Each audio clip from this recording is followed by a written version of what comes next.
estudiantes y público en general. Continuamos con el día de conferencia 156 del ciclo de conferencias de Conocimiento no se detiene, doctor Roberto Aguiar Falconi. Evento organizado por el Departamento de Investigación Científica de la Universidad de las Fuerzas Armadas ESPE en colaboración con el grupo de investigadores del blog de Science Lab. Damos la bienvenida a nuestro conferencista del día de hoy, que es el doctor Brian Kawa. A continuación, voy a leer un breve resumen de su hoja de vida. Es ingeniero civil, convención en estructuras, graduado con distinción en summa cum laude de la Escuela Politécnica Nacional. Reconocimiento de mejores egresados de su promoción por el Colegio de Ingenieros Civiles de Pichincha. Graduado con honores en la maestría en Dirección de Operaciones y Seguridad Industrial de la Universidad UDLA. Máster en Ciencias de la Ingeniería Civil, Convención en Estructuras de la Universidad de las Fuerzas Armadas ESPE. Y yo creo que fue el mejor estudiante de todas las promociones que hemos tenido en la maestría de la ESPE. Tiene estudios de diplomado superior en estructuras convencionales y sistemas de disipación y aislamiento sísmico desarrollados en el Colegio de Ingenieros Civiles de Pichincha. Actualmente es estudiante investigador de doctorado de la Universidad de los Andes en Santiago de Chile. Sin más, tenemos realmente un conferencista de lujo y le doy la cordial bienvenida. Muchas gracias, doctor Brian Kawa, por haber aceptado dictar esta conferencia. Sabemos que va a ser de mucho provecho para todos los que están, para todos los asistentes. Le doy la palabra a usted, doctor. Siga. Buenas tardes con todos. En primer lugar, muchas gracias, doctor Aguiar, por la presentación y por la oportunidad de el día de hoy presentar este tema con todos los que nos acompañan. Hoy voy a hablar sobre la generación automática y análisis de estructuras de pórticos de hormigón armado con Science Lab. Con su permiso voy a tomar acá un puntero y vamos a dar inicio. Bien, el día de hoy voy a contar sobre, primero, Science Lab, generación automática de estructuras, análisis sísmico simplificado, correlaciones entre diversos parámetros, tanto de la demanda como de la respuesta, aplicaciones y proyectos futuros, y al final consultas si las tuvieran, con mucho gusto. Quiero comentar un poco sobre Science Lab. En realidad, hace aproximadamente 2 meses, yo pude dar una conferencia sobre mi visión personal de Science Lab y ahí pude comentarles un poco sobre qué es, qué hacemos y dónde podemos encontrar las funciones de este sistema de computación. Voy a reproducir un resumen de esa conferencia que ejemplifica muy bien lo que hace Science Lab.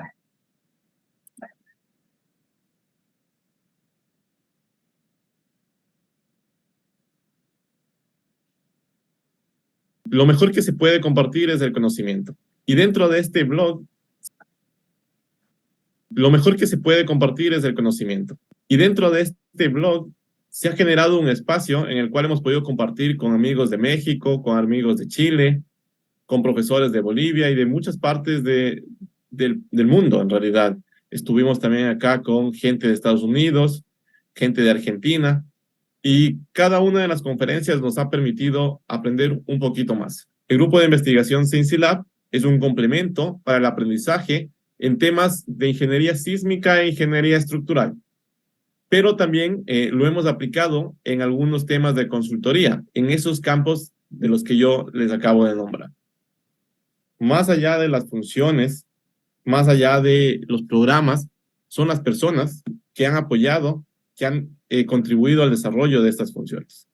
Nuestra misión es impulsar la excelencia en la educación de temas de ingeniería sísmica y estructural, que es el campo en el cual nosotros nos desarrollamos, el campo en el cual nosotros nos apasiona. Y esto a través de la innovación tecnológica y el compromiso con la comunidad, que desde 1993, dentro de la ESPE, dentro de la Universidad de las Fuerzas Armadas de ESPE, se generó un centro de investigación científica, el CENSI, y a partir de allí se desarrollaron programas que es el CENSI 1, el CENSI 2 y el CENSI 3. Y estos programas se desarrollaron en temas que en la actualidad pueden parecer muy nuevos, como ustedes pueden ver acá, imágenes de CENSI 2, de CENSI 3, el desempeño. Puede ver acá la evaluación del comportamiento estructural ante diferentes niveles de intensidad sísmica. Vemos acá periodos de retorno de 43 años, 72 años, 475 años y 970 años. También se destaca método de espectro de capacidad, costo de reparación, análisis sísmico por desempeño. Algo que, como digo, en la actualidad todavía no es muy común. Hace 20 años ya se tenían funciones dentro de ScienceLab, dentro de la semilla de ScienceLab, para generar este tipo de análisis. Y claro, cada vez fuimos creciendo un poco más y un poco más, y a la fecha, desde el 2020, desde abril de 2020, que fue a pocos meses de pandemia, de iniciar pandemia, empezó ScienceLab ya con una página web que compartía material importante y que teníamos un número importante de visitas al día. Ustedes ven acá que los meses que más visitas tuvimos fue en el 2020, mayo, junio y julio. Y se ha mantenido un promedio de visitas también considerable a lo largo de todos estos años, 2020, 21, 22 y 23, alrededor de 15,000 visitas por año. La mayoría son de Ecuador. Sin embargo, hemos tenido también gente de diversas partes del mundo. Se tiene análisis tridimensionales de estructuras regulares, diagonales o elementos de acero, concéntricos, excéntricos, con disipadores, estructuras irregulares tridimensionales en planta, análisis con diversas configuraciones, y también hemos integrado análisis no lineal, que si bien ScienceLab lo puede hacer solo, también ya vamos a ver cómo lo hace con otros programas. También con algunas rutinas para hacer análisis de peligro sísmico se han incorporado para dar un paso más en cuanto a la amenaza sísmica en el Ecuador y que se puede implementar en otras latitudes del mundo. Cada vez es mucho más demandante nuestro medio, así que todas estas funciones también en proyectos de vanguardia, como los que ustedes pueden ver acá, hemos tenido la oportunidad del doctor Roberto Aguiar y sus colaboradores de participar, ya sea en el diseño de estructuras con sistemas de protección sísmica, bien disipadores o bien aisladores, estudios de peligro sísmico, reforzamiento de estructuras. De ahí en el 2022, seguimos con ScienceLab, íbamos compartiendo en el blog y podemos formar ya una red de conocimientos. Que tenemos nosotros un número de registro, CENESID, y el trabajo que uno hace en equipo es un trabajo que nos permite ir mucho más y crecer. Estamos desarrollando cosas que son muy comparables con sistemas de computación que a nivel mundial ya tienen un nombre establecido. Entonces, eso nos hace sentir también bien como investigadores. Todas estas rutinas se encuentran en internet con muchos de los material que les dije, videos de YouTube, y les agradezco mucho a ustedes por su acompañamiento. A mí me gusta mucho también venir acá y poder compartirles un poco de lo que nosotros estamos motivados y estamos haciendo.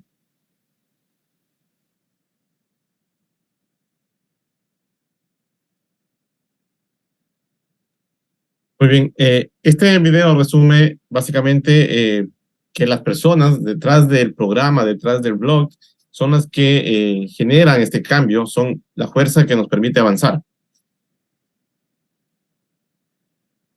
A raíz de las funciones de ScienceLab, lo que voy a ver hoy es básicamente el contenido de este artículo científico que escribimos junto a la ingeniera Julia Pilatasi, al doctor Roberto Aguiar, al ingeniero Félix Vaca, y en el cual pude también colaborar. Dentro de la página de ScienceLab, dentro del blog, se encuentra no solamente el artículo, sino que se encuentran también las funciones que ustedes pueden descargarse y pueden adaptarlas a sus problemas particulares. Para empezar, se hizo un caso de aplicación en Quito, y claro, al igual que Quito, ustedes pueden ver acá el crecimiento poblacional. En el año 1984, 203 habitantes, versus el año 2018, el cual se tiene 2.2 millones de habitantes. Y eso sucede en otras ciudades del país. Y no solo en el país, no solo en Ecuador, sino en el mundo. El primer paso fue identificar la configuración, la tipología estructural predominante dentro de Quito, dentro de esta zona de estudio. Y claro, hay varios trabajos orientados en esta línea. Por ejemplo, Upuerán hicieron unas evaluaciones hacia el sur de Quito. Y ellos determinaron una distribución de tipologías en función del número de pisos. También Carlos L. y otros investigadores en el año 2016 hicieron evaluaciones estructurales, identificaron ahí tipologías, hicieron muchos aportes hacia la ciudad en función de determinar la vulnerabilidad. Entre ellos, clasificar nuevamente tipologías en función del número de pisos. Y uno puede ver acá que estructuras de 1, 2 y 3 pisos son el gran porcentaje de las edificaciones en la ciudad, tomando alrededor de un 90% de las estructuras. Y claro, uno nuevamente ve la fotografía y ese número coincide con lo que uno rápidamente puede observar. Miren acá, edificaciones de hormigón armado, la mayoría de las que están en la fotografía, el número de pisos, alrededor de 3 pisos, 3 pisos, 3 pisos, algunas tienen 2 pisos, y lo que podemos ver acá también es que existen muchas patologías estructurales. Entonces se debe buscar algunas metodologías rápidas para poder identificar su vulnerabilidad. La metodología que utilizamos en este artículo para determinar ciertas relaciones entre las derivas y parámetros rápidos que sean cuantificables en las estructuras, como el periodo de vibración o un parámetro que le hemos denominado cuantía de columnas, es el siguiente. Parte de generar una base de datos de estructuras, de tipologías, en el cual tenemos nosotros varios pórticos en sentido X y vamos creciendo los pórticos tanto en esa dirección como en la dirección transversal. Eso nos permite tener un abanico de familias de estructuras. Otra opción es hacerlo a través de una hoja de datos, una hoja de Excel.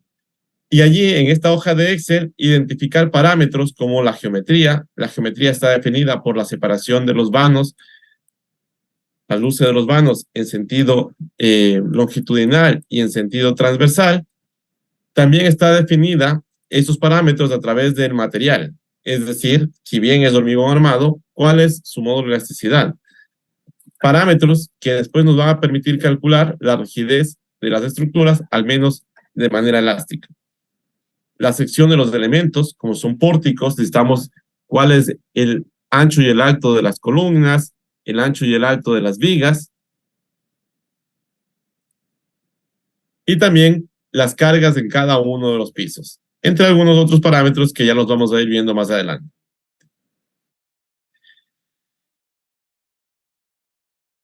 Entonces, hay dos formas con ciertos parámetros predefinidos o ingresando valores específicos en una hoja de Excel. Posteriormente se la pasa a archivos de blog de notas y esos alimentan los programas principales, estos que están en la parte superior.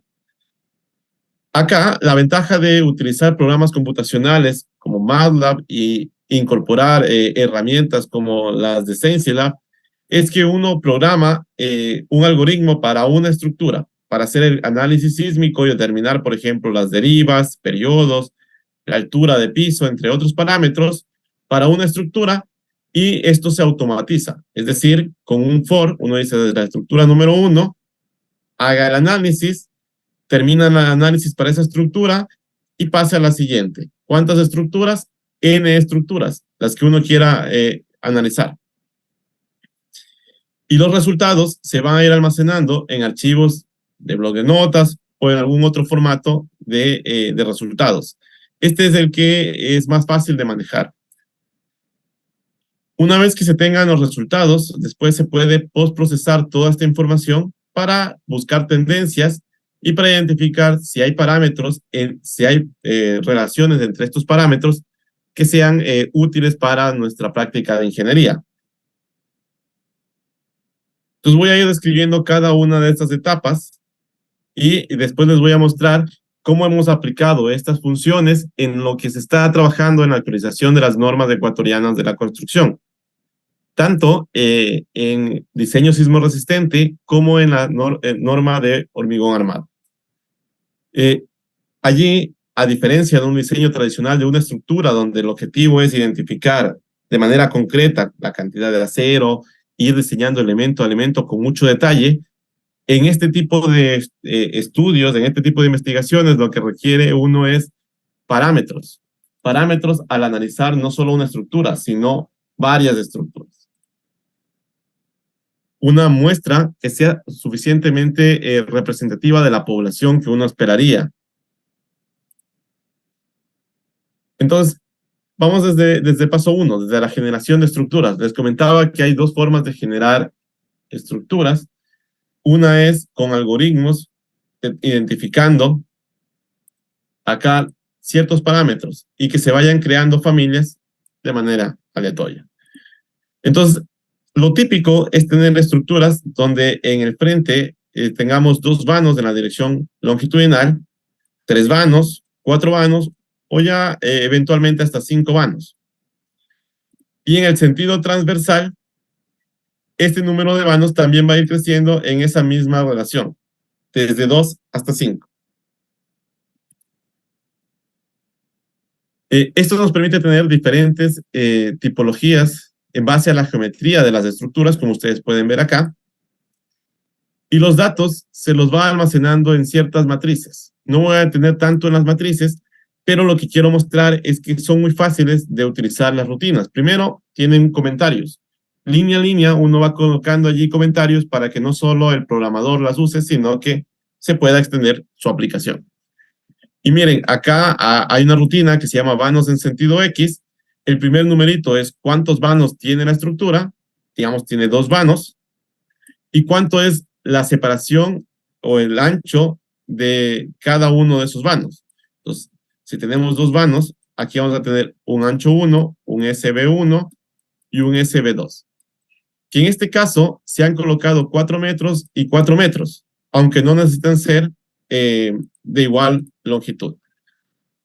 Cuando son 3 vanos, nuevamente, uno tiene que dar la separación de cada uno de estos vanos. En este caso igual, de manera didáctica, se han colocado en todos los casos 4 metros. Y para los pórticos en sentido, para los vanos en sentido transversal, hay algo muy similar, que es vano en sentido Y. Primero, cuántos vanos va a tener uno, y luego la separación de estos vanos. En este caso también 4 metros, 4 metros. Se decidió optar por esta medida porque es algo típico de la construcción en Quito. Generalmente utilizan pórticos que tienen columnas cada 4 metros.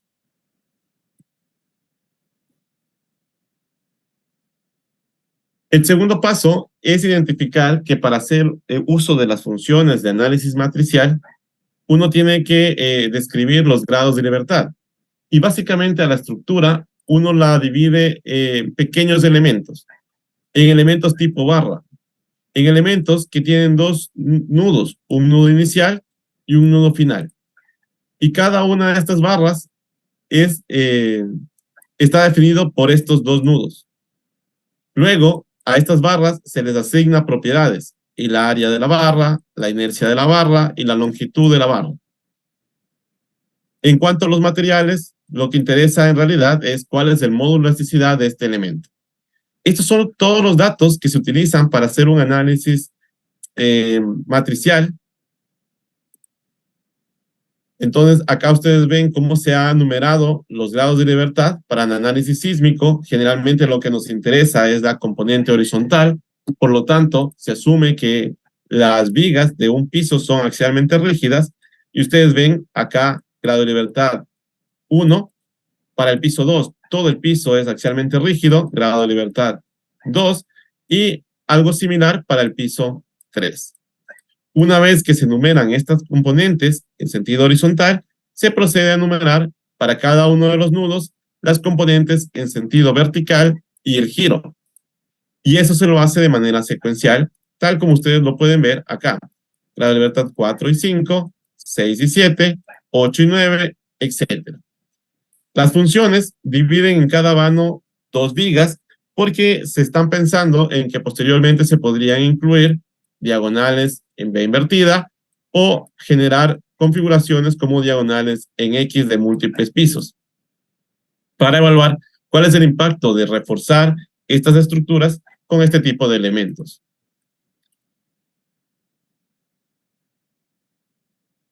Uno tiene que definir exactamente cuál es el área y cuál es la inercia de cada una de estas barras para las columnas y para las vigas.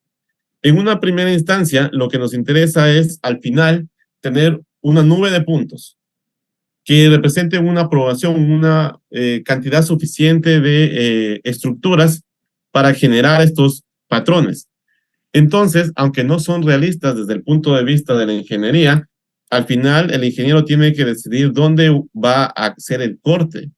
Pero inicialmente se decidió colocar secciones cuadradas de columnas que parten desde secciones de 10 por 10 y va incrementando su ancho de 5 centímetros en 5 centímetros. Entonces, en otras estructuras, las columnas van a ser 15 por 15, 20 por 20, 25 por 25, hasta tener columnas de 55 por 55. Entonces, hay 10 secciones de columnas. Acá, para una estructura, para cada estructura, las columnas se mantienen de sección constante todas. Esto en la primera forma de generar estructuras de manera automática. Las vigas también se van a definir por el ancho de la viga y la altura de la viga. Nuevamente, acá la sección es constante y en este caso se decidió hacer dos variaciones. Una viga de 35 por 25 y luego una viga peraltada que tiene una dimensión también fija. Ya lo vamos a ver más adelante. Pero esto es todo lo que se requiere en cuanto a sección transversal de los elementos. El programa hace muchas de las cosas de manera automática. El usuario no tiene que ingresarlas. Nuevamente, ustedes pueden ver acá los comentarios, matriz de 2 por 2, en la primera fila se describe la base y la altura de las columnas, en la fila 2 se describe la base y la altura de las vigas. Entonces, este programa orienta al usuario a qué datos se requieren. Ahora, si bien, a diferencia de un análisis estructural formal de una estructura, lo que vamos a hacer acá nosotros es masificar nuestros análisis. Entonces podemos bajar, hacer simplificaciones coherentes también en los pasos intermedios del análisis. Y allí uno dice, bueno, si voy a hacer el análisis de una armadura, uno puede asumir que los elementos son transversalmente rígidos. Si voy a hacer el análisis de un pórtico plano, entonces yo puedo asumir que la viga de un piso es axialmente rígido y por lo tanto lo que se forme en el lado izquierdo del edificio va a ser idéntico a lo que se va a formar al lado derecho, ese mismo edificio, esa misma estructura, ese pórtico. Y así en cada uno de los niveles. Entonces, uno va a simplificar el análisis estructural con estas suposiciones generalmente válidas debido a la forma en la que se están construyendo las mismas, ¿no? En los análisis tridimensionales, una estructura, si la losa es suficientemente rígida, uno puede suponer que el análisis se lo puede simplificar al solo considerar 3 grados de libertad por piso, 2 translacionales y 1 de rotación. Y esto es similar a lo que uno hace en los programas comerciales como el SAP 2000 o el ETAPS, cuando se asume que se colocan constraints o diafragmas por piso.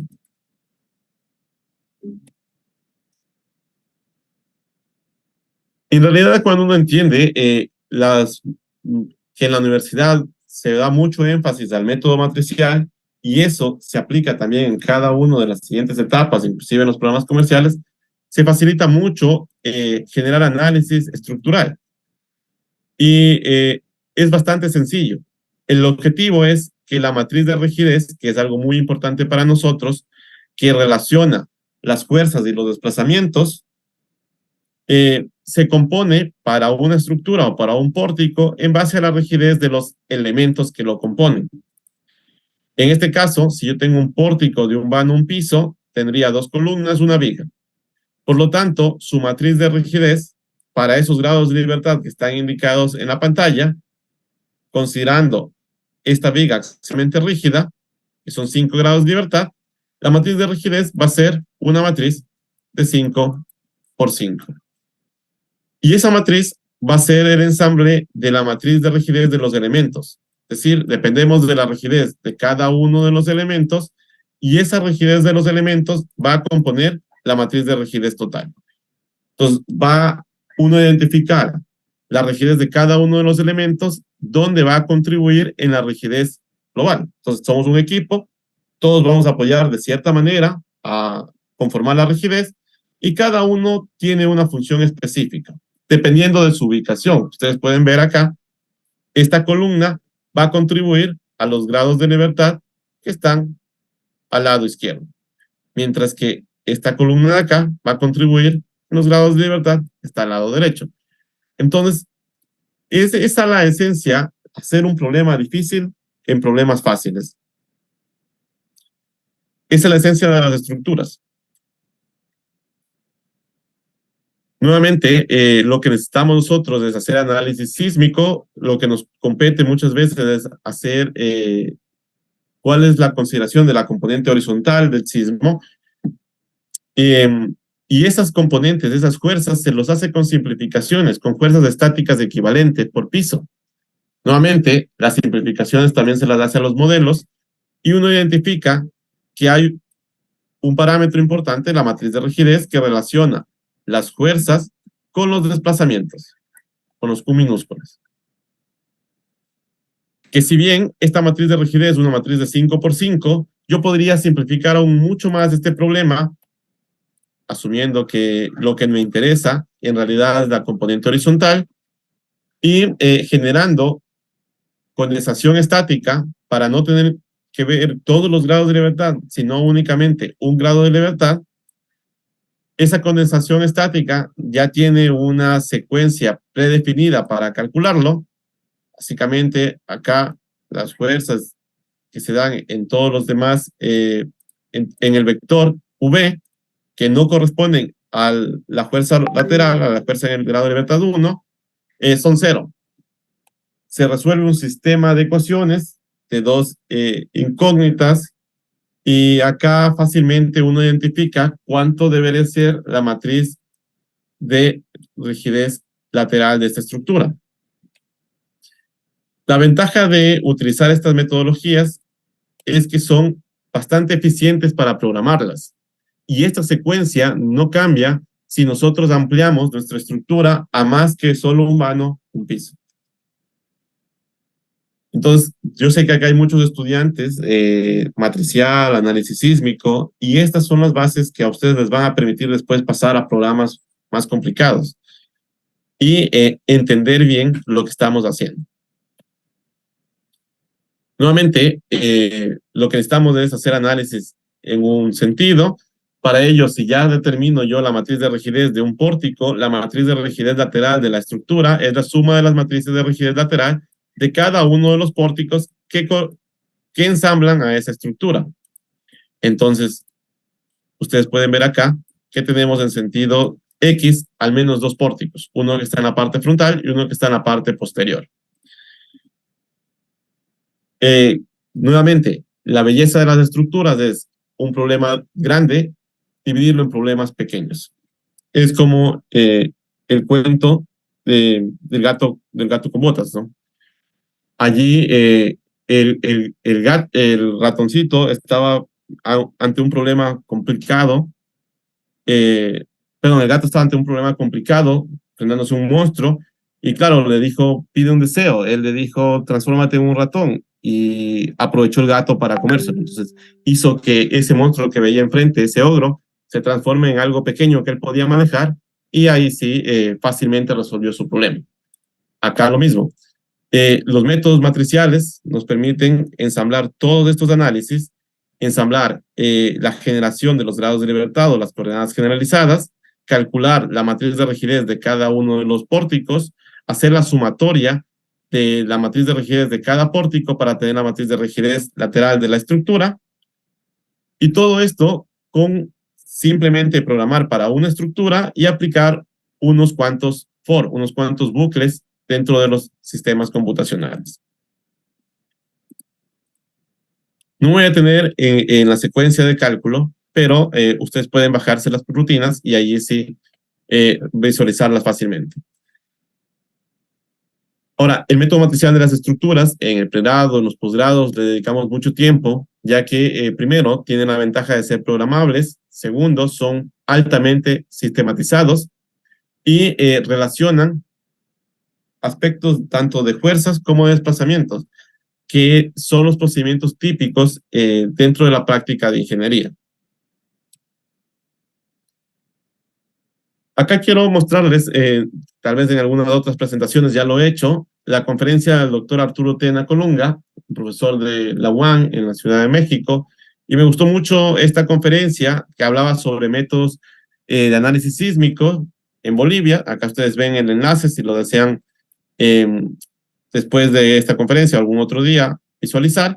Y una de las conclusiones que él decía es, en la vida uno tiene que ir por etapas. Yo lo entendí así, uno tiene que aprender primero a gatear para después poder pasar a caminar y finalmente aprender a correr.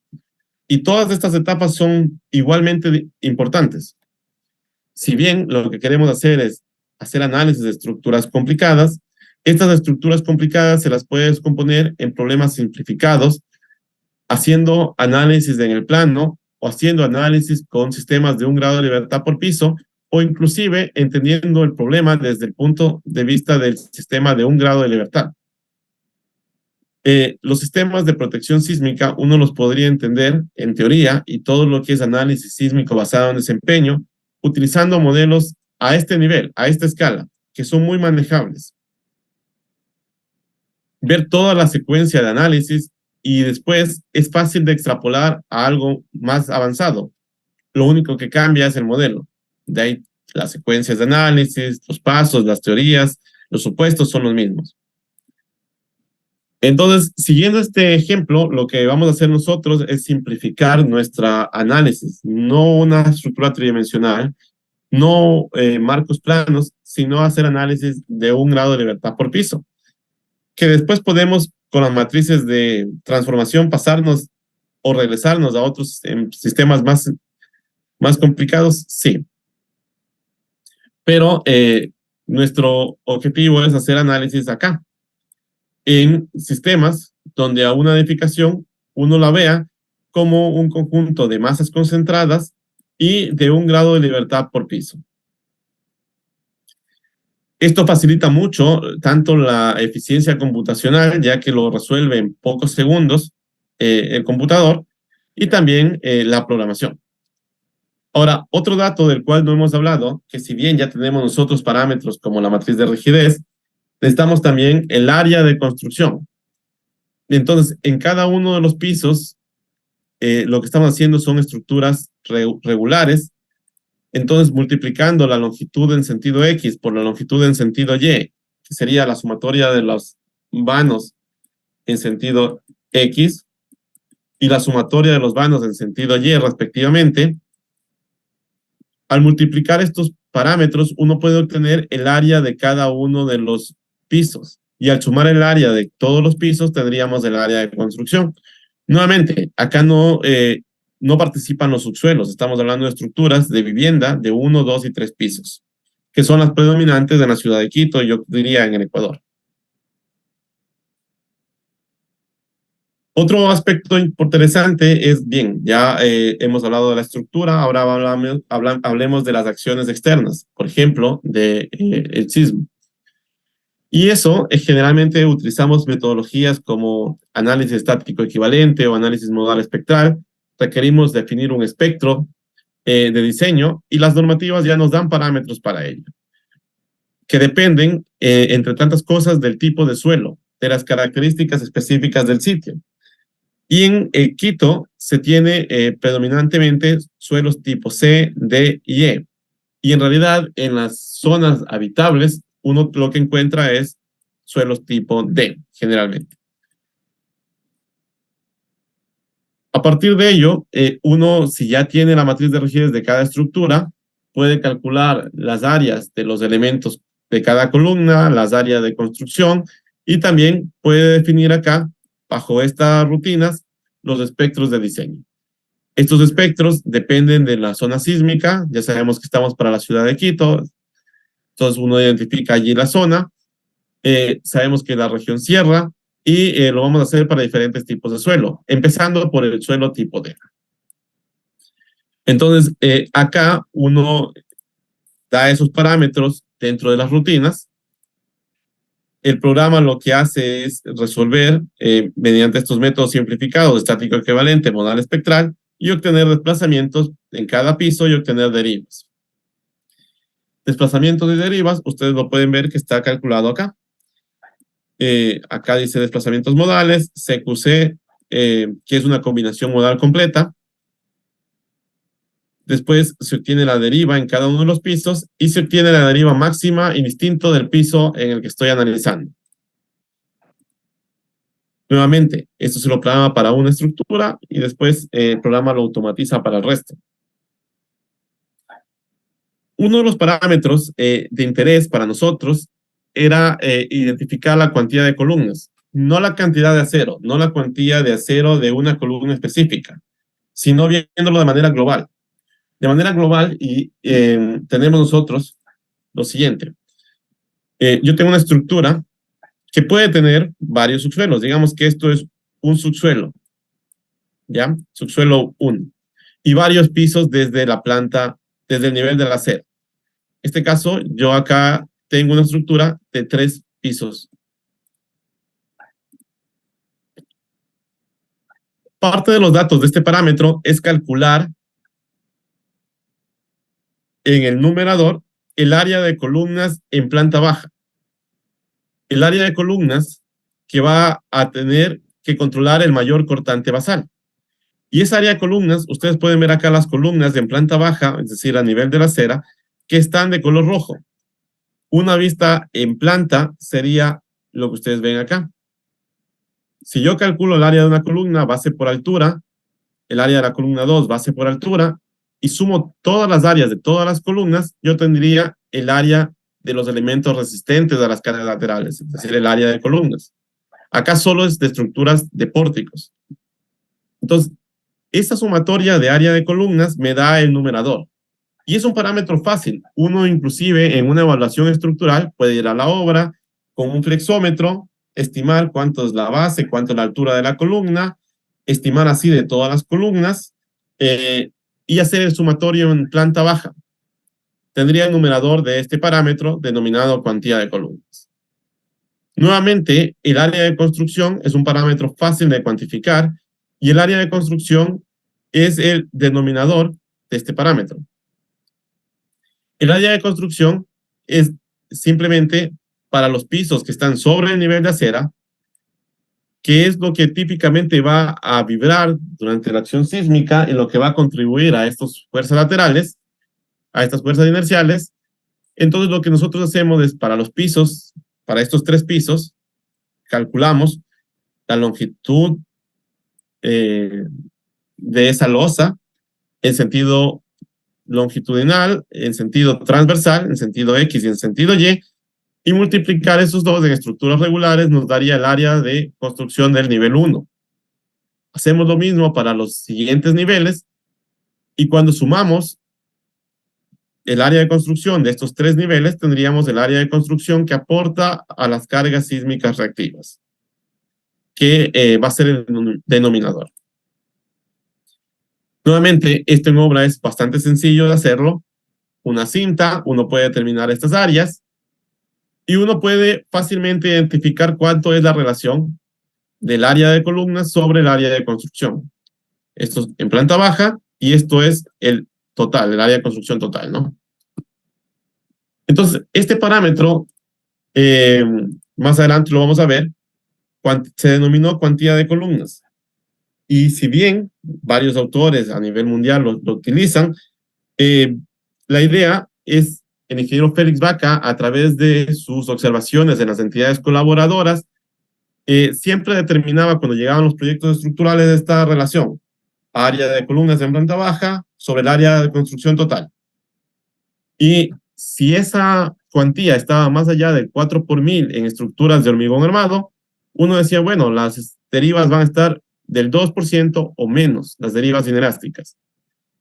Y se cumplía bastante bien. El ingeniero Félix Vaca, revisor de primero el Colegio de Ingenieros Civiles de Pichincha y luego de la entidad de Sintexa en Quito, y es una relación empírica que después la comprobamos, funciona bien en estructuras de hormigón armado, y ese 4 por 1000 es como un referente. O sea, si uno tiene ese 4 por 1000, uno puede estar un poco más convencido de que las derivas van a estar del 2% o menos.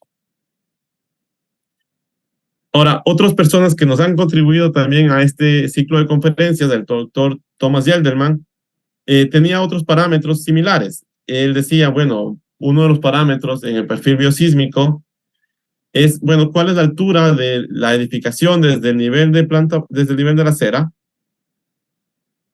¿Y cuál es el periodo de vibrar fundamental de esta edificación? Y este periodo de vibrar se lo determina fácilmente solo con la matriz de rigidez y la matriz de masa, o se lo puede determinar en base a fórmulas empíricas también, el número de pisos para 10, o de otras maneras, vibración ambiental, etcétera. Y cuando yo hago la relación H para T, puedo decir qué tan rígido, tan flexible es una estructura. Si bien este parámetro fue calibrado para Chile, y para Chile ellos dicen, bueno, las estructuras que están entre 40 y 70 de la altura del piso para el periodo fundamental de vibración son de rigidez normal. Esto es lo típico en Chile. Les hablo de los años 2000 también. No ha cambiado mucho de lo que sé.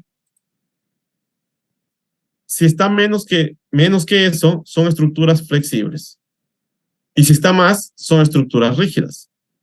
Luego, otras personas, a partir de este parámetro H sobre T, después de eventos sísmicos, identificaron posibles desempeños o niveles de daño asociados a este factor, a esta clasificación de la flexibilidad de las estructuras.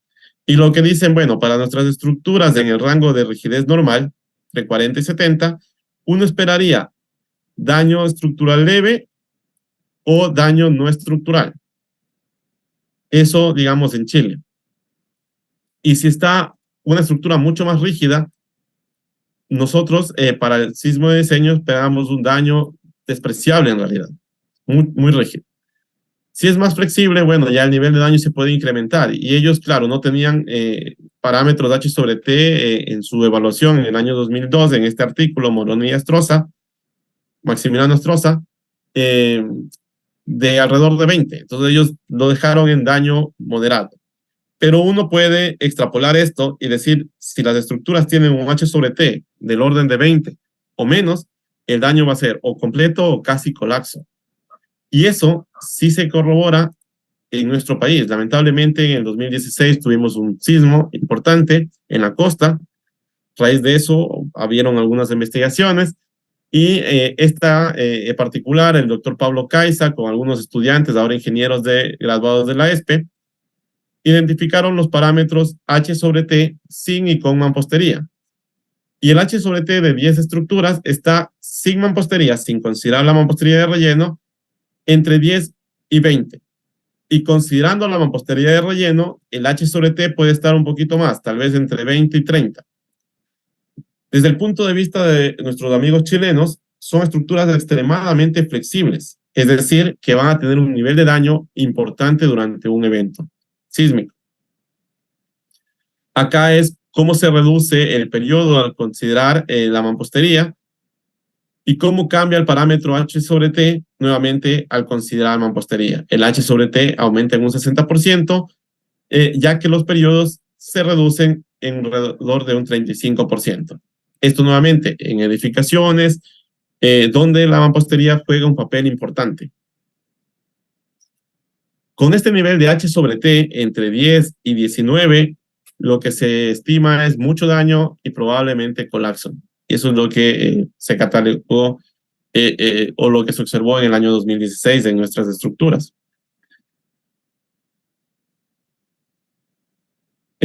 Nuevamente, junto al doctor Roberto Yar, hicimos algunos análisis respecto a cuál es la influencia de la mampostería de relleno en el comportamiento estructural, y para edificaciones pequeñas juega un papel relevante, que si bien aumenta la resistencia de las estructuras, aumenta la rigidez de las estructuras, para eventos sísmicos, digamos, frecuentes o eventos sísmicos que no hacen colapsar la mampostería pueden ser beneficiosos, ya que la mampostería ayuda a resistir.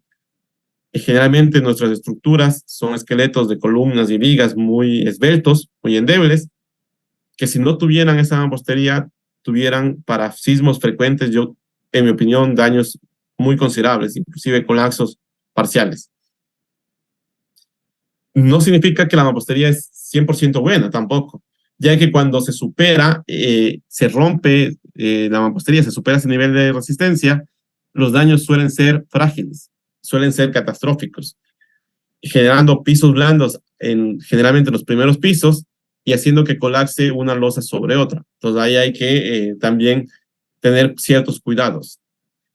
No todo es bueno, no todo es malo, pero sí la mampostería juega un papel importante, en especial en la forma de nuestras viviendas.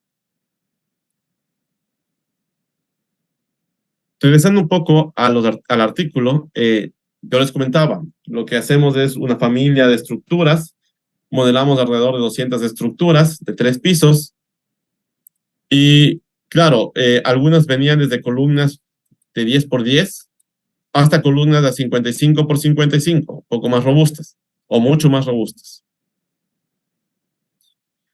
donde si bien el área de construcción es la misma, el área de los elementos que resisten la acción sísmica cambia. Cuando se tienen columnas de sección grande, primero, mucho más rígidas, las derivas son mucho menores.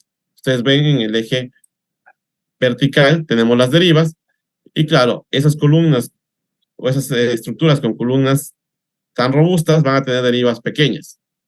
Y con columnas esbeltas van a tener unas derivas muy altas, que claro, desde el punto de vista de lo que se ve en la práctica, en la realidad, no son viables, pero nos ayuda a ver aquí que un patrón, que cuando nosotros relacionamos la deriva máxima de la estructura para este parámetro, cuantía de columnas, tiende a haber esta relación, una relación un poco con una caída, digamos, exponencial, ¿no? Un parámetro bastante sencillo de calcular, y lo que uno puede ver es que para esta base y altura de viga, requeriríamos nosotros un 5 por 1000 de cuantía de columnas, entendiéndolo como la cantidad de columnas respecto a el área de construcción, y tendríamos nosotros derivas de 2% o menos. El H sobre T, nuevamente, para las mismas estructuras, relacionando las derivas en función del parámetro H sobre T, lo que uno debería tener es un parámetro H sobre T del orden de 15 o mucho más de 15 para tener derivas inelásticas en Quito de alrededor del 2% o menos. No significa que con esa deriva del 2% no va a haber daño. Ustedes pueden ver acá que con estos parámetros de H sobre T de 15, primero en la base de los estudios de Chile no aparece, y en nuestros estudios, en las observaciones del 2016, esto es daño completo, inclusive colapsos. Ya generando esto para otros, bueno, primero esto es para suelo tipo D, generando ahora para otras vigas, otras dimensiones de vigas, por ejemplo, una dimensión de viga de 30 por 40, que es los puntos de color verde. Cada uno de estos puntitos, digamos que tomo el punto de color verde, este punto de aquí, en este gráfico del lado izquierdo, lo que estoy resumiendo es, para una estructura de 3 pisos, El punto verde es que tenga viga de 30 por 40. La máxima deriva, no importa si fue en el piso 1, en el piso 2 o en el piso 3. Yo lo que estoy tomando es la máxima de las derivas de piso. Eso es lo que yo voy a graficar en el eje vertical. Y en el eje horizontal es la cuantía de columnas. Lo que estamos graficando acá es la relación entre la sumatoria del área de columnas en planta baja sobre la sumatoria del área de construcción total. Entonces, esto es fácil de obtener, este parámetro, y lo que yo puedo decir es que sigue una relación que, si bien dentro de mis familias que yo construí habían estructuras que tenían secciones de 10 por 10 que no eran realistas, no eran prácticas, lo que me ayuda a evidenciar es este parámetro, este patrón, perdón. Y claro, es un patrón bastante marcado, sigue una tendencia que uno puede relacionar con una ecuación bastante simplificada, y uno, aquí lo interesante, si lo quiere hacer mucho más fácil, en resumen es esto. Para tener una deriva del 2% o menos, que es lo que me interesaría para cumplir la NEG actual, la NEG 2015, yo debería tener la línea cian, la línea morada es el promedio, una cuantía del 4 por 1000 o más. Entonces, este 4 por 1000 es el parámetro clave que uno puede ir a una obra, si tiene que hacer una evaluación estructural. Bueno, con cinta rápidamente calculo la sección de una columna en planta baja, sumo las áreas de todas las columnas, luego hago nuevamente una estimación del área de construcción y veo cuántas del área de todas las columnas. Generalmente son de una misma sección, digamos que son de 30 por 30, entonces yo pondría punto 3 por el número de columnas. Y en el denominador, digamos, tres niveles, y cada nivel tiene 10 por 7. Entonces, 10 metros por 7 metros. Entonces ya tendría el área de construcción. Entonces, 30 por 30 por todas las columnas en planta baja, y 3 niveles de 10 metros por 7 metros. Y yo vería si eso, qué cuantía de columna tiene. Si tiene 4 por 1000 o más, tal vez cumpla con la deriva. Es decir, tal vez cumpla con el nivel de rigidez mínima para soportar los desplazamientos laterales exigibles de la norma ecuatoriana de la construcción 2015 para estructuras de hormigón armado de acero. Perdón, de estructuras de hormigón armado de pórticos, ¿no? Perdón ahí. Ahora, en acero, esta cuantía disminuye un poco. Ya voy a ver unas tablas más adelante. Ahora, acá, si yo relaciono la deriva con el H sobre T, nuevamente me doy cuenta de que el H sobre T mínimo debería estar alrededor de 12. Esto implica que tampoco esta cuantía no me asegura cuidar los elementos no estructurales ni no tener daño.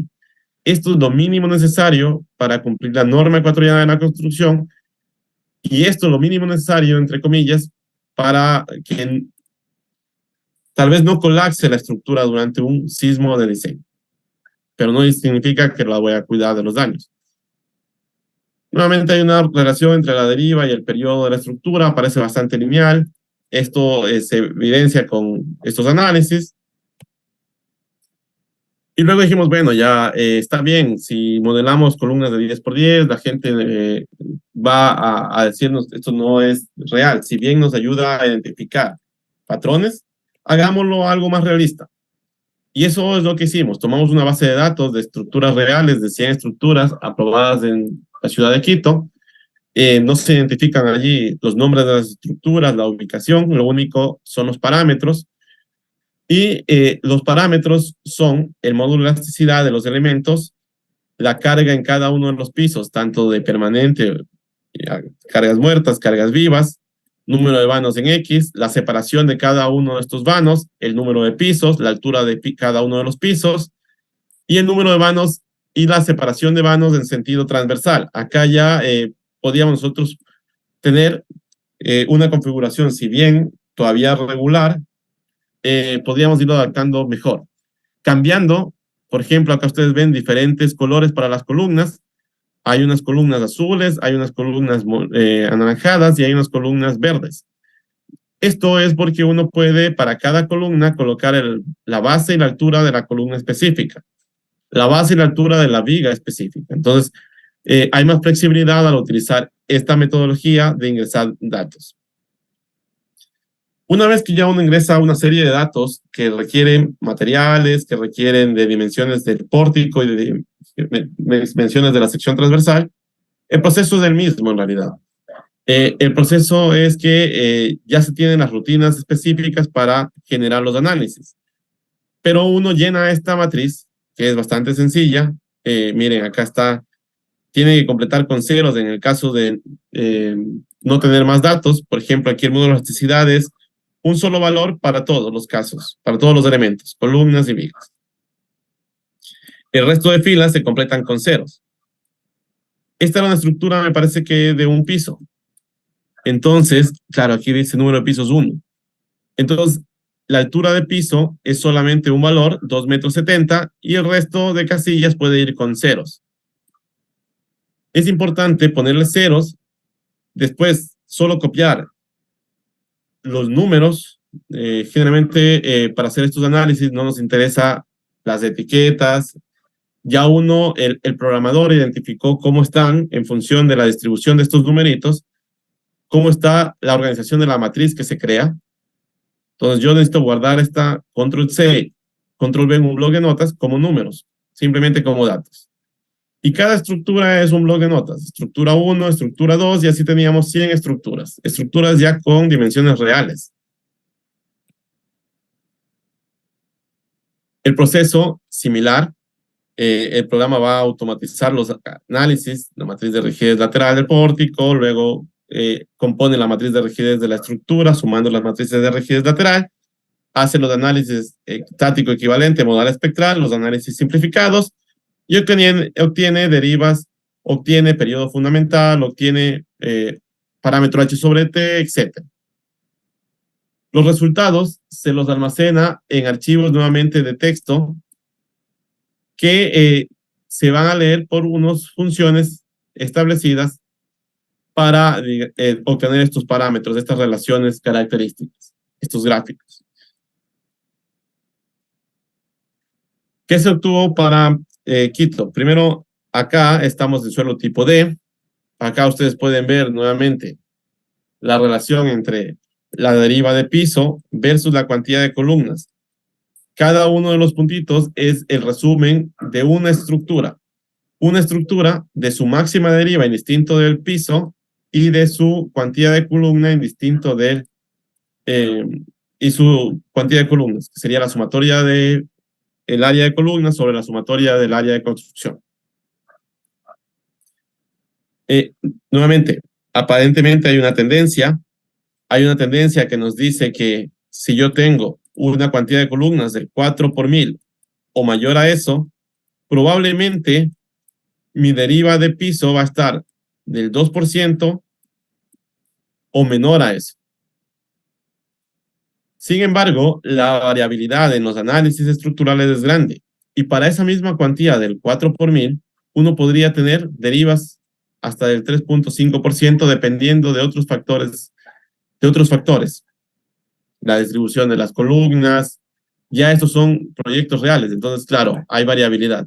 No obstante, la mayoría de datos sí son controlados por ese parámetro de cuantía mínimo y tratan de seguir esa misma tendencia. Ahora, el H sobre T nuevamente tiene una variabilidad, pero uno diría con un 15 o más de 15 tendría la rigidez adecuada para tener una deriva del 2% o menos. Y acá lo que hicimos es, bueno, ahora coloquemos las estructuras. Ahora coloquemos las estructuras. Primero, generadas de manera aleatoria de 3 pisos, con vigas de 35 por 25, 30 por 40, 25 por 35, que son cada uno de sus marcadores, cruz, triángulo o círculo, sin relleno. Y coloquemos las estructuras reales analizadas en sentido X y en sentido y revisemos los parámetros deriva en función de cuantía de columnas. Nuevamente, el 4 por 1000 es el parámetro, es el número mínimo para tener una deriva del 2% o menos. Si yo lo hago para otros tipos de suelos tipo C, D y E en la ciudad de Quito, la tendencia se mantiene y nuevamente parece ser que ese 4 por 1000 es el parámetro que rápidamente me ayuda a controlar un 2% o menos de deriva máxima en la edificación. Esta es la tabla propuesta por el ingeniero Félix Vaca en función de su experiencia y está dentro de uno de los cuadernos de Sintexa, ahí de la cual he tomado la tabla. Y claro, esto es empírico, es decir, le llega el proyecto estructural a la entidad colaboradora, esta tiene que revisar muchos proyectos del día, cada uno de los días se encargan de revisar todos los proyectos en el Distrito Metropolitano de Quito. No puede hacer todos los modelos, así que tiene que ver las evidencias, los planos, las memorias y tiene que tener parámetros de control. Y entre los parámetros de control está que si dentro de los formularios para las personas que son profesionales o que han hecho proyectos, que han apoyado oficinas de cálculo, dentro de los formularios, los datos que le piden es el área de construcción en planta baja y, el área de columnas en planta baja y el área de construcción total. Porque con esos dos datos, el técnico revisor lo que puede hacer es dividir el área de columnas en planta baja para el área de construcción y obtener cuantía de columnas en cuestión de segundos. Si es más de 4 por 1000, uno diría va a estar menos del 2% de la deriva inelástica. También le pide en el formulario que usted identifique el sistema estructural. Entonces, esto es para hormigón armado. ¿Qué pasa para acero? El acero tiene un módulo de elasticidad, digamos, 10 veces superior. Entonces, uno lo que podría pensar es que requerimos una sección transversal menor para tener una rigidez a flexión comparable.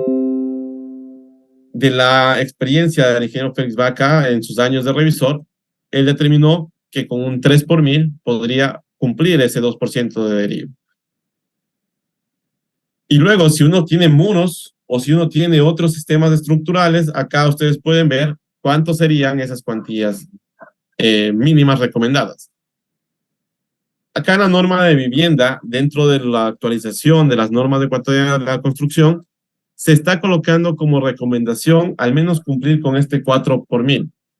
Esto porque las normativas lo que tratan de hacer nuevamente es presentar parámetros genéricos, parámetros que sean, que cuiden y que den un margen de seguridad adecuado a una población, no a un proyecto específico.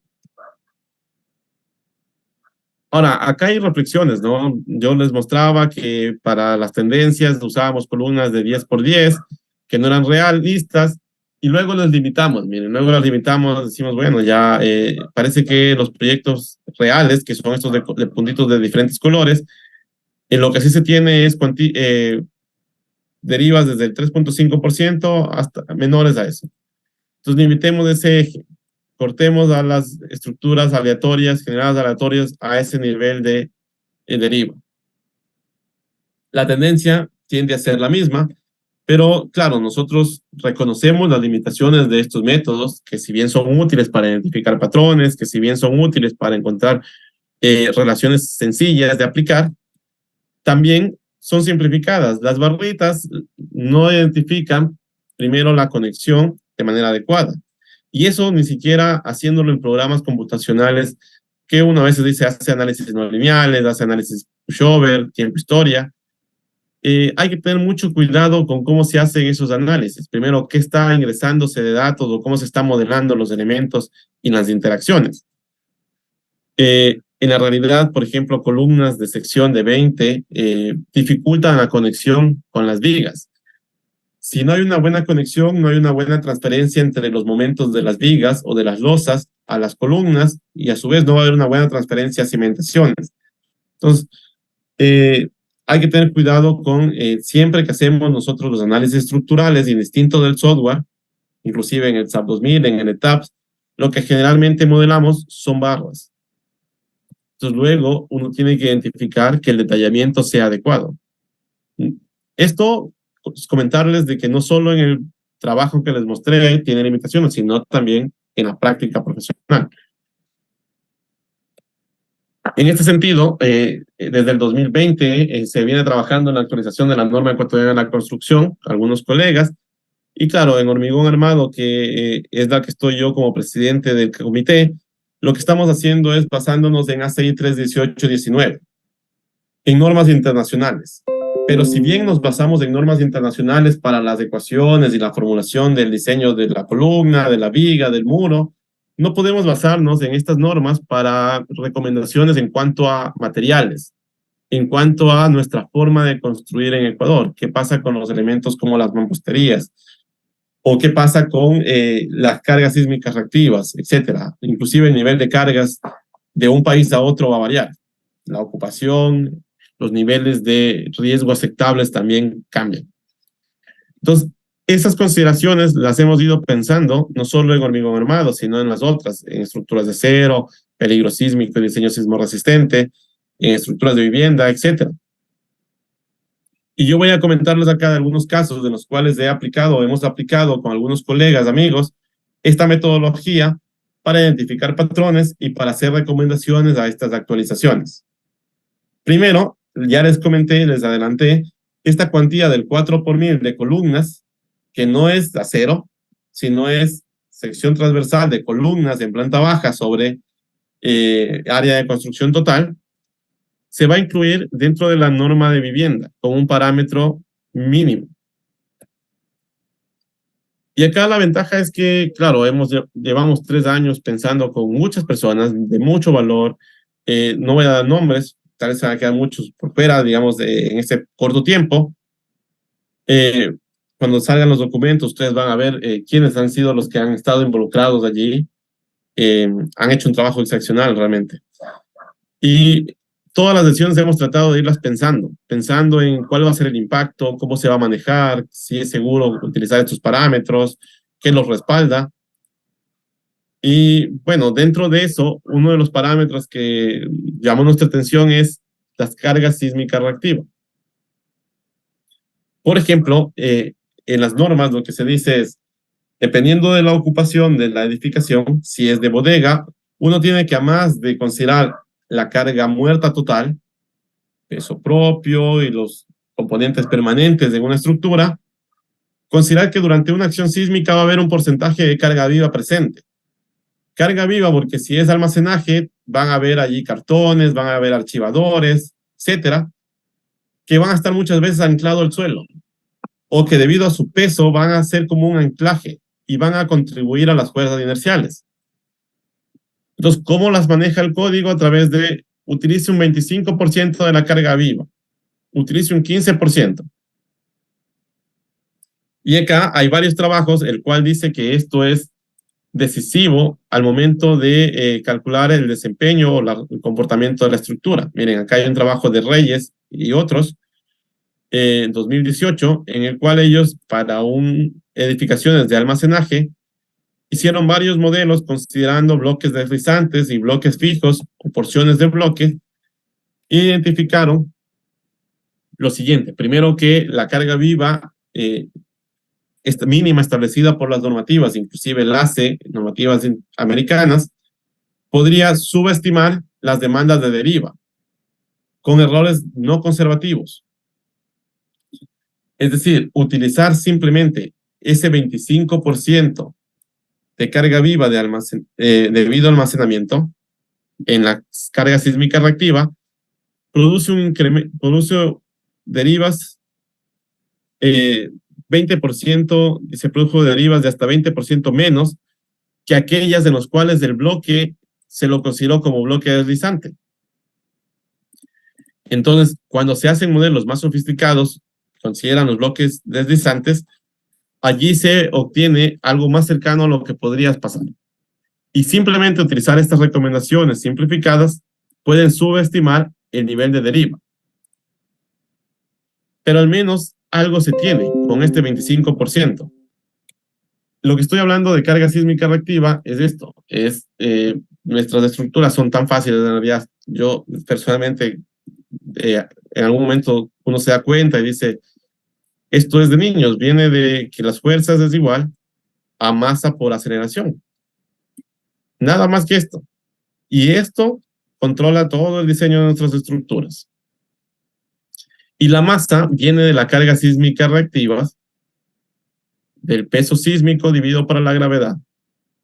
Y la aceleración viene de ciertos espectros de diseño.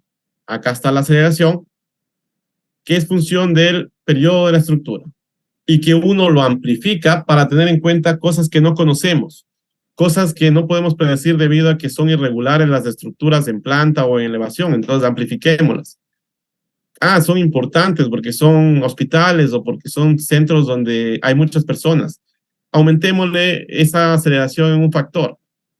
Y bueno, esperamos que la disipación de energía, la historia nos ha enseñado que se va a dar de tal forma, entonces hay sobreresistencia en los materiales y hay ductilidad. Entonces, disminuyamos eso para un factor R para que sean económicamente viables, pero también tengan cierto nivel de seguridad. Pero no dejan de ser fuerzas igual a masa por aceleración. Parte importante de la filosofía de diseño sismo resistente es trate de disminuir peso. Si usted trata de disminuir peso, está ganando mucho, porque está directamente influyendo en las fuerzas laterales. No obstante, también no es disminuir solamente en el modelo, sino en la realidad. Pero hay casos como, por ejemplo, edificios de almacenaje, bodegas, o en algunos edificios que ya se empiezan a anclar los closets o que se empiezan a anclar ciertos elementos que van a contribuir a estas fuerzas inerciales. En azoteas, muchas veces hay mobiliario pesado, hay muebles que se fijan al techo, especialmente para que no se los lleven, o marquesinas, que uno debe aplicar dentro de nuestros modelos como una carga, un porcentaje.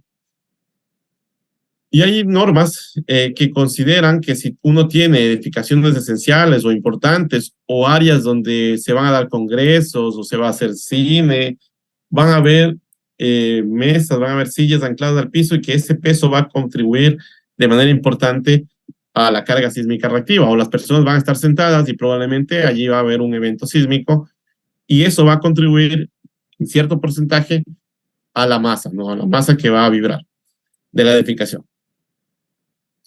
La norma ecuatoriana de la construcción solamente tiene en cuenta el primero de los casos. Es decir, si uno va a la norma ecuatoriana de la construcción, en cargas generales que se tiene todas estas recomendaciones o en diseño sismo resistente, uno ve que lo que le dicen es, hay una ecuación similar a esta, donde el W es la carga muerta total más un porcentaje de la carga viva. Y ese porcentaje es 25% si es almacenaje. En otros códigos, por ejemplo, el código de Costa Rica,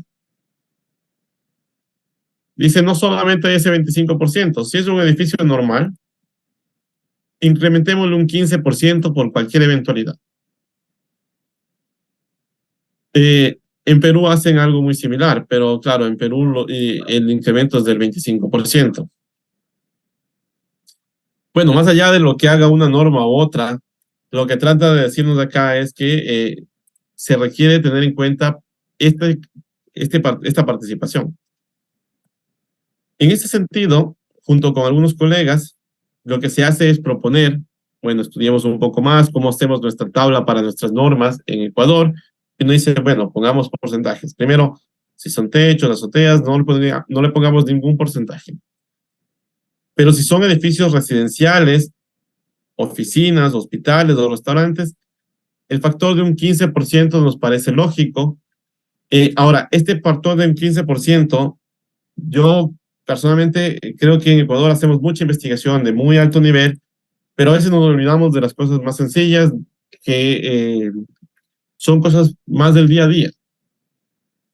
Sería muy bonito ver una tesis, tal vez, donde alguien va y cuantifica exactamente en una residencia, por ejemplo, cuáles son los elementos que están presentes y si estos elementos están anclados a las losas o no, y cuánto es ese porcentaje respecto al peso total de los elementos presentes. Lo mismo en los diferentes, digamos, edificaciones. Y comprobar estos valores. Estos valores, soy sincero, los hemos colocado nosotros de una manera empírica, viendo otras normativas, de nuestra experiencia, de cuánto hemos colocado, cuánto han colocado otros colegas en edificaciones similares. Y claro, se propone una tabla en la cual, por ejemplo, para edificaciones del sector de salud, universidades, colegios, etcétera, un 25% de carga adicional. Para bodegas o salas de archivos o almacenamiento, nuevamente se mantiene el 25%. Y para teatros, cines o donde se tenga una aglomeración de personas importantes, durante un evento sísmico tal vez se caen, y eso va a influir dentro de las fuerzas inerciales, entonces usemos un 30%. Los porcentajes se los tomaron de esa manera, pero la pregunta era, ¿y cuánto influye esto en la deriva y en el cortante basal? ¿En qué influye más? ¿En estructuras pequeñas o en estructuras altas? Y simplemente les comento, se utilizaron estas mismas funciones para generar familias de estructuras cambiando los porcentajes de carga sísmica reactiva. Se hicieron varios análisis y se determinó que, bueno, que hay una mayor influencia debido a cómo está nuestro espectro para estructuras de periodos cortos que para estructuras de periodos largos. Esas influencias no están cambiando o incidiendo demasiado en las derivas, en el aumento de derivas. Entonces, se ratificó que para un primer actualización de norma, estos factores son coherentes y se los mantuvo, se los presentó en los comités, se lo aprobó. Aún hay que ver qué se decide al final en el documento, pero si quieren más información sobre este estudio, podrían buscar en un artículo que está en la Universidad de Ambato, que tiene que ver con esto, con la carga sísmica reactiva sobre el cortante basal y las derivas de piso. En la de hormigón armado, en la norma de hormigón armado, ya les comenté uno de los cambios fundamentales que quiero adelantarles acá a los colegas, amigos que están presentes, es que la norma se va a reducir. Tenemos un convenio entre el Ministerio de Vivienda, Midubi, y el ACI. Logramos hacer un convenio para utilizar el ACI como código de referencia al cual podemos nosotros citar dentro de nuestra actualización. Entonces, todo lo que tenga que ver con ecuaciones, con formulación, de diseño de viga, de columna, eso lo dejamos a ACI. Ellos son los que han hecho experimentación y han obtenido esas ecuaciones. Pero nos mantenemos y nos enfocamos en qué pasa con los materiales, qué pasa con la interacción de la mampostería, cómo se debería considerar las inercias agrietadas. Y específicamente les voy a comentar sobre el caso de materiales. Este grupo estuvo coordinado por el doctor Francisco Ortiz. Y una de las preguntas es cómo influye el cambio del módulo de elasticidad en las derivas y en el costo de construcción. Todavía es una pregunta, digamos, abierta, pero dentro de los comités, el doctor Francisco Ortiz y el grupo 1, que es el que trabajó acá, hicieron una recopilación de tesis a nivel de Ecuador y marcaron en función del F'(C) de hormigones de ensayos en diferentes universidades del país. Esas son las tesis que se investigó. No me acuerdo, me parece que fueron alrededor de 26 documentos. Se tenía 698 datos. Y en el eje vertical, el módulo de elasticidad. Y la tendencia es que el módulo de elasticidad va a incrementar en función del F'(C) o va a cambiar en función del F'(C). Esto que ustedes ven aquí es la ecuación de ACI, 4700 raíz de F'(C), esta línea de color morado. La nube de puntos es los datos experimentales con los hormigones ecuatorianos, y uno puede ver que muchos de estos hormigones no cumplen con esa relación, o sea, se van a quedar muy por debajo de lo que nos dice ACI, por nuestras condiciones propias. Hay en la norma ecuatoriana dos ecuaciones que relacionan el módulo de elasticidad del hormigón con el módulo de elasticidad del agregado, y parece que esas ecuaciones sí cubren toda nuestra gama de hormigones en el país, pero requerimos del módulo de elasticidad del agregado, y es a veces complicado obtenerlo. Entonces, a cuento corto, se decidió dentro del comité, después de algunas reuniones de analizar el tema, cambiar en Ecuador el módulo de elasticidad de no tomar el 4700 raíz de F prima C, o si están acostumbrados del 15100 raíz de F prima C de la CI, a un valor de alrededor del 80%, 12200 raíz de F prima C. Yo recuerdo en la universidad, ya nuestros profesores, mis profesores, ya nos hablaban de utilizar 12000 raíz de F prima C, 13500 raíz de F prima C, y las memorias que yo pude revisar dentro de la entidad colaboradora dependían mucho de dónde venía el profesional, de qué casa de estudio venía. A veces tomaban ACI, a veces tomaban los valores menores a los de la ACI. Y bueno, preguntamos a algunos colegas, y lo que se trata de hacer acá es colocar las reglas de juego claras. A veces decían, yo uso menos, pero si no me pasa derivas, tengo hasta el 15100 para cambiarle y ver si me pasa la deriva. Y eso no puede ser, no podemos nosotros ir cambiando los parámetros a nuestra conveniencia. Entonces, los datos arrojan primero que hay una tendencia diferente, que necesitamos bajar el módulo de elasticidad. La propuesta fue alrededor de ese 12200 raíz de F prima C, y se deja la ecuación que es función del módulo de elasticidad del agregado como primer opción. Francisco Ortiz, que es profesor de la Salesiana, ha hecho un excelente trabajo al seguir desarrollando sus tesis con sus estudiantes, incorporando módulo de elasticidad de otras minas en el país, ya que son muy poquitas las que están en la norma. Pero también se da la opción de que si no se tiene esta información del módulo de elasticidad del agregado, se utilice esta ecuación, pero no igual a la 6, sino un poco menor, que es adaptado a nuestro medio, o a lo que nosotros tendremos como país en hormigones. Y acá puede generar controversia, y bueno, ¿y cuánto esto va a influir en la construcción, en las derivas? ¿Va a tener un costo adicional? Y créanme que sí. Se hizo un estudio en el cual necesitamos nosotros nuevamente modelar múltiples estructuras y ver cuál es la incidencia. Entonces, utilizamos estas rutinas, cambiamos los parámetros del módulo de elasticidad, y podemos obtener nuevamente, a manera de resumen, que al incluir una módulo de elasticidad un 20% menor que el que se permitiría actualmente con ACI, va a aumentar la deriva en un 23%. Y eso va a influir en el volumen de hormigón nuevamente en alrededor de un 20%.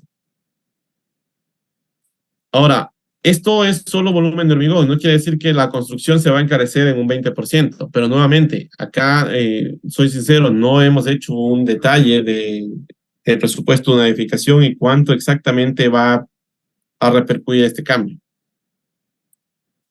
Por tiempo, estas cosas de las normas generalmente se hacen ad honorem, entonces se requieren personas que colaboren.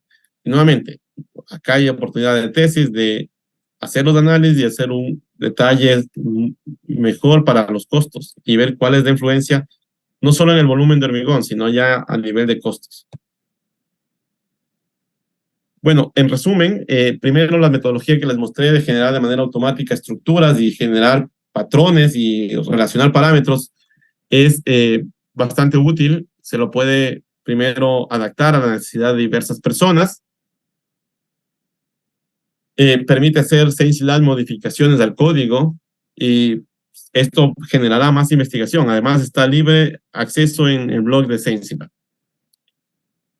Respecto al parámetro propuesto de columnas, de cuantía mínima de columnas de 4 por 1000, esto en estructuras de hormigón armado, en estructuras de pórticos, tiende a controlar la deriva del 2% o menos, deriva inelástica, siguiendo la norma ecuatoriana de la construcción 2015.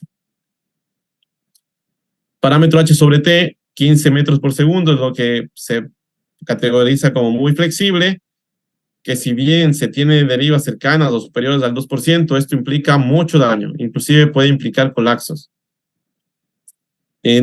Acá hay muchas estrategias para abordar este tema, no simplemente rigidizar las estructuras.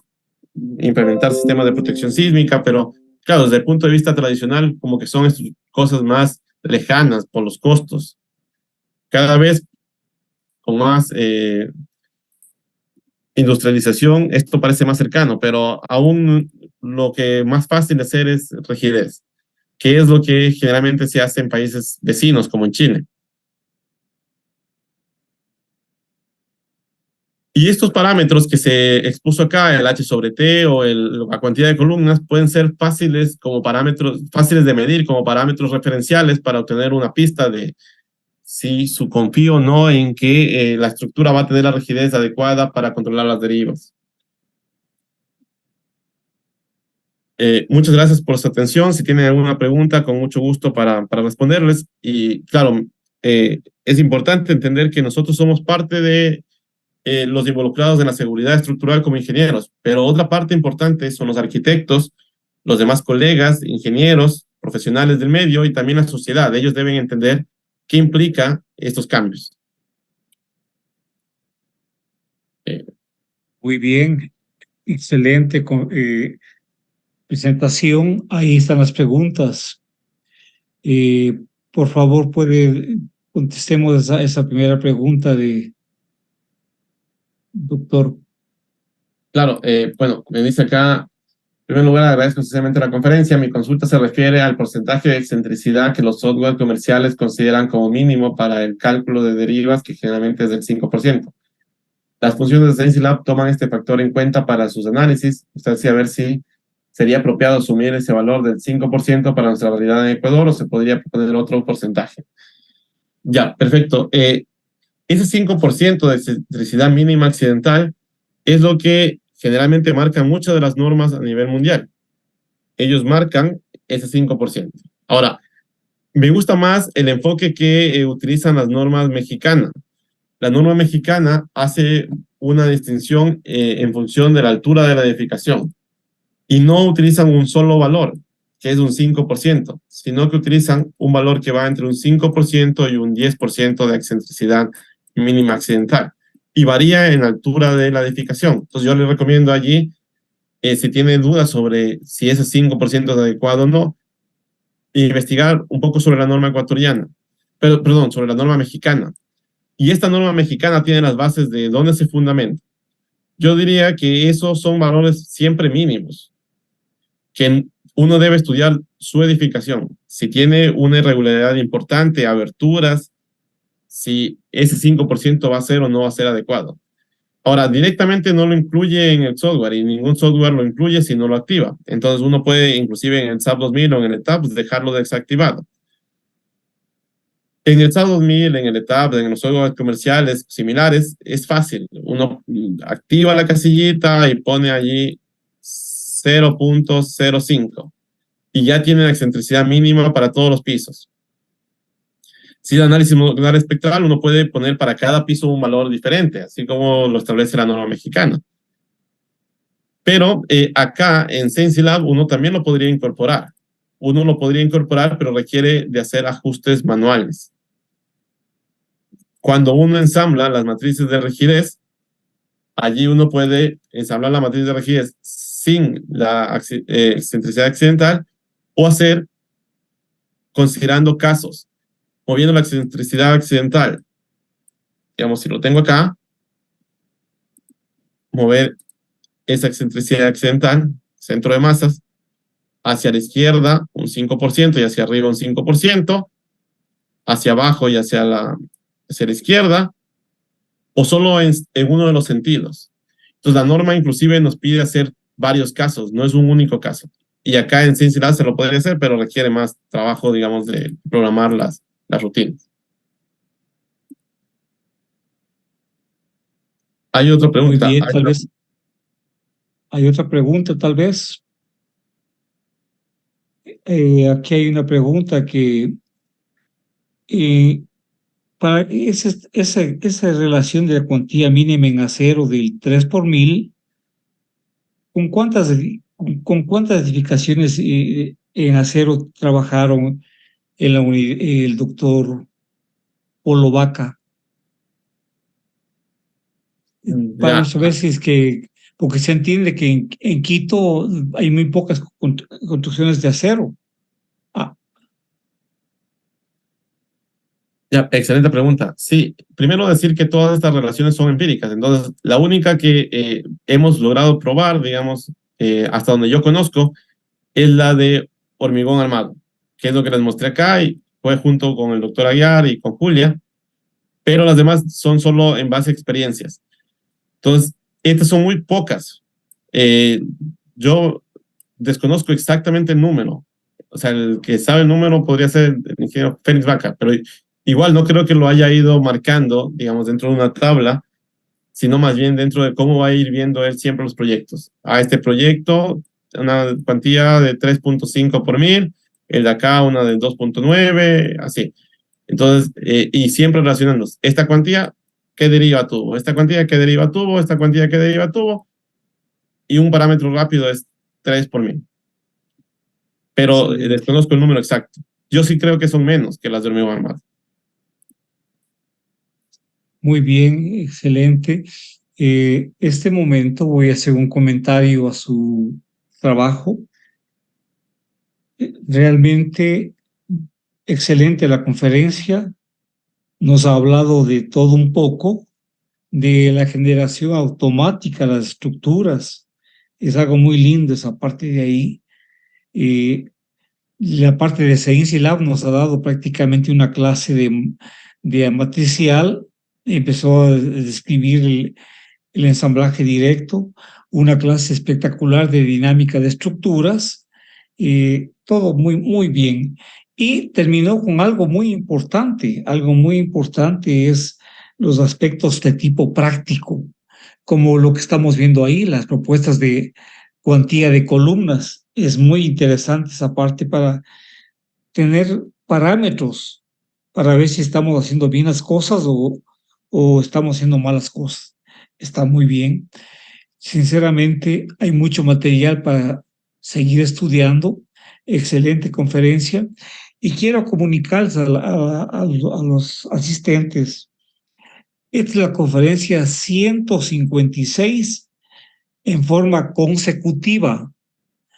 Tenemos para el mes de diciembre y principios de año que el 25 de diciembre cae el lunes y el 1 de enero cae también lunes. No queremos suspender las conferencias de esos días, porque queremos mantener todos los lunes, hemos dictado conferencias al margen del día que sea, de que es festivo o no es festivo. Entonces, el 25 de diciembre habrá una conferencia y muy probablemente le dicte yo. Igual, el 1 de enero también habrá otra conferencia. Es importante, importante, usted viene acá a las conferencias, atiende y saca importantísimas conclusiones, aprende muchísimo. Y yo he estado aquí escuchando muy bien y recordando y aprendiendo. Y la última pregunta que hicieron de la torsión accidental, Science Lab sí tiene funciones para la torsión accidental, pero están programadas para 5%.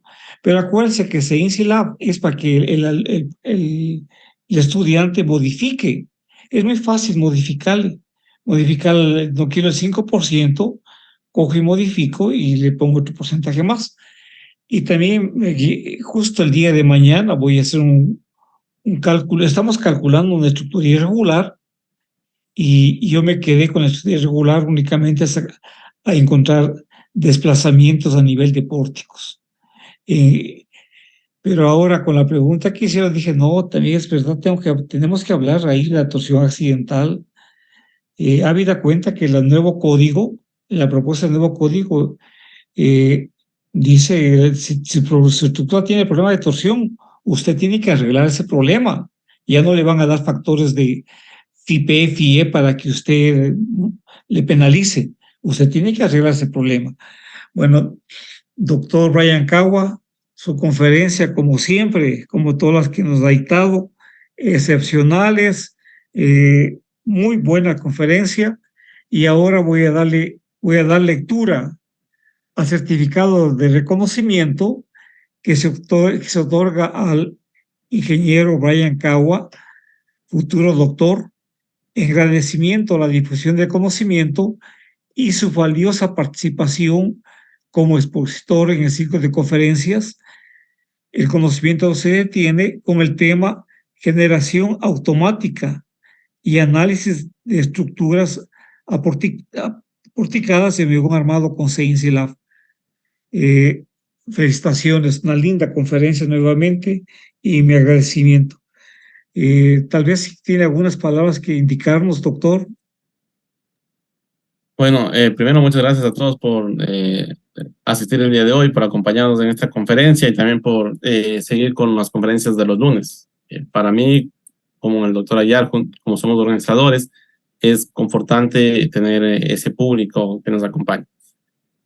Luego, hay algunas preguntas que me han hecho referente a la mampostería y bueno, yo les invito a tal vez el día primero, estamos todavía pensando en el tema de la conferencia y puede ser que allí hablemos sobre la mampostería, el 1 de enero, que cae lunes, como dijo el doctor ayer. Y tal vez ahí voy a abordar con más detalle esas preguntas. Doctor Ayar, una vez más, le agradezco a usted por incluirme en las actividades de CienciLab. Realmente para mí ha sido un honor poder trabajar y aportar en este sistema de computación y es valioso lo que estamos generando día a día. Eso nada más de mi parte, doctor. Muchísimas gracias. Soy yo el que debo agradecerle a usted. Realmente con su participación CINCILAB tuvo un gran desarrollo. Bueno, sin nada más por qué decir, me despido de ustedes hasta el próximo lunes. Que tengan una buena noche. Una buena noche, pase muy bien. Recording.